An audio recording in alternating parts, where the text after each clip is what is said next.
এটাই অরিজিনাল ভিডিওটি, শুরু থেকে শেষ পর্যন্ত দেখলেই আপনারা বুঝতে পারবেন কিসের থেকে কি হয়েছিল। তো আপনি যে চুল কালার করার আগে কি করতেন? কি করতাম তখন? এই ওয়াজ মাহফিল করতাম, তখন মাদ্রাসায় চাকরি করতাম, মসজিদে ছিলাম। আমরা শুনলাম যে আপনি নামাজ পড়াইতেন এক সময়, সেটা কি আসলে সত্য? সত্য, বাট ওটা তো ছেড়ে দিয়েছি, মোটামুটি অনেকদিন হয়েছে। কেন ছাড়তেন, আসলে কি কারণে ছাড়তেন? ছেড়ে দিয়েছে আসলে, ওইখানে অনেক কারণ আছে, তো এত কথা আপনাকে এই মুহূর্তে বলা যাবে না। নেক্সট টাইম কখনো সুযোগ হলে বলবো। নেক্সট টাইম এখানে আমাকে না বলাটা, আপনার বলবেন লোকে যে যারা ভিডিও দেখতেছে তাদেরকে, আমাকে না, আমার না, বলার ভিডিও আসলে- প্রয়োজন না। আমি বলি আপনাকে, যেহেতু আপনি এক সময় মানুষকে নামাজ পড়াইতেন, আপনার পিছনে অনেক মানুষ নামাজ পড়ছে। নামাজ মানুষ কেন পড়ে? কেন পড়ে? আল্লাহর ভয়ে পড়ে, আল্লাহকে পাওয়ার জন্য পড়ে। আল্লাহকে পাওয়ার জন্য পড়ে। কেউ নামাজ পড়ে না, কিন্তু নামাজ শুরু করে নিজে হেদায়েত টানার জন্য।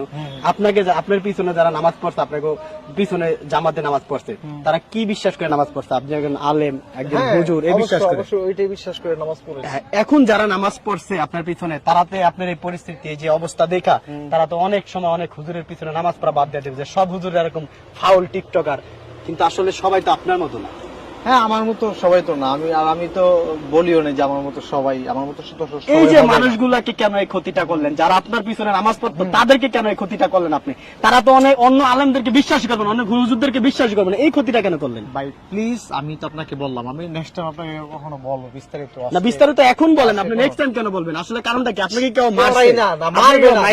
মারবে না। শয়তানে কি আপনার মারছে? কেউ লারবে না, কেউ লারবে না। মানে শয়তানে না লারলে একটা মানুষ, কেউ লারে নাই, কেউ লারবে না। শয়তানে যদি না লারে একটা মানুষকে এইভাবে কেউ নামাজ ফালায় রাখা, এরকম চুল কালার করে দৌড়াদৌড়ি করে মিডিয়া টিকটকে ভাইরাল হওয়ার জন্য, এটা কেউ করে? ভাই শুনেন, আপনি আমাকে টিকটকে আমার ভাইরাল হওয়ার এটা কি টিকটকের না? চুল টিকটক প্লিজ না? প্লিজ। হ্যাঁ, হ্যাঁ, আসলে এটা যে টিকটকের মডেল বা স্টাইল, এটা আমি জানতাম না। আমি রিসেন্টলি জানার পরে আমি চিন্তা করছি যে আমি এটা চেঞ্জ করে ফেলবো। আপনি এই যে মানুষগুলোতে আপনি ক্ষতিগ্রস্ত, কোন যে পিছনে যে যারা নামাজ পড়ছে, তারা তো এখন বাকি হুজুরদের বিশ্বাস করবে না। আসলে আপনি তাদের এই ক্ষতিটা কেন করলেন? তাদের তো ইমান নষ্ট হয়ে গেছে, আপনার জন্য তাদের ইমান নষ্ট হয়ে গেছে। ভাই শুনেন প্লিজ, এটা আমার পার্সোনাল একটা বিষয়, যে আমি আগে ইমাম ছিলাম, এখন নাই। বা আগে ওয়াজ করতাম বড় বড় মাহফিলে, আমার ইউটিউবে ওয়াজ আছে, আপনি সার্চ দিলে পাবেন। ওমর ফারুক আল আজমি, লক্ষ লক্ষ জনতা আসতো, আমি ছেড়ে দিয়েছি। বুঝতে পেরেছেন কারণটা কি ছেড়ে দেওয়ার? আপনার যাদেরকে একসময় আপনি জ্ঞান দিচ্ছেন, তারা আপনার কাছ থেকে যারা শিখছে, এখন তারা কি বলবে? তাদের নিজের কাছে কিন্তু লজ্জা লাগবে, আসলে কার পিছনে তারা নামাজ পড়লাম, কার বয়ান আমরা শুনলাম। শুনে মানুষ চিরজীবন বা সবসময় একরকম থাকে না। বুঝতে পেরেছেন? আসলে মানুষকে যে কখন যে কি হয়ে যায় এটা বলা যায় না। মানে মানুষ, অনেক মানুষ আছে যে জালেম থেকে আলেম হয়। হ্যাঁ, হতেও পারে। আপনি আলেম থেকে জালেম হয়ে গেছেন। হতেও পারে। মানে আপনি কি জালেম হয়ে গেছেন? আমি আসলে জালেম নিজেকে নিজে তো বলবো না। এখন আপনি যদি আমরা বলা উচিত তো, কারণ আপনার যে দেশ, আপনার পিছনে যারা নামাজ পড়ছে, তারা মানুষ কি বলবে মানুষকে? যে আসলে যারা সব হুজুর এরকম বলবে, আপনার জন্য বাকি হুজুরদের খারাপ বলতেছে।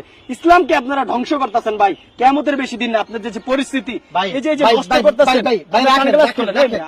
আপনার সাথে সানগ্লাস যায়, এই সানগ্লাস খোলেন, এই সানগ্লাস সরান, আপনার সাথে সানগ্লাস যায়, আপনার সানগ্লাস সাথে ফালা দিতে পারেন। হ্যাঁ অবশ্যই, আপনার সাথে সানগ্লাস যায়। ভাই এটা তো অবদরতার করলেন না। এই যে চুলগুলো আপনারা দেখেন, আপনাকে আমি ইন্টারভিউ কেন নিতে আসছি? আপনার শরীর কাজ করবে না এখানে দাঁড়ান। আপনার সাথে কোনো এই যে চুলগুলো, আমি কেন ইন্টারভিউ নিতে আসছি? আপনি সানগ্লাসটা ফালা দিতে, এটা কি চুল? এটা কি চুল? আপনারাই বলেন, এগুলা কি চুল? এই যে দেখেন এই চুলগুলো, এগুলা কি? আমি আপনাকে বলি, এগুলো কি চুল? এখন আমার মন চাইছে এই জন্য রাখি। আপনার পিছনে একসময় মানুষ নামাজ পড়তো। আমি প্লিজ আমি আপনাকে কি বুঝাই? আপনাকে তো পিটানো উচিত না। ভাই প্লিজ, আরে পাইলে রাস্তায় পিটাইবেন।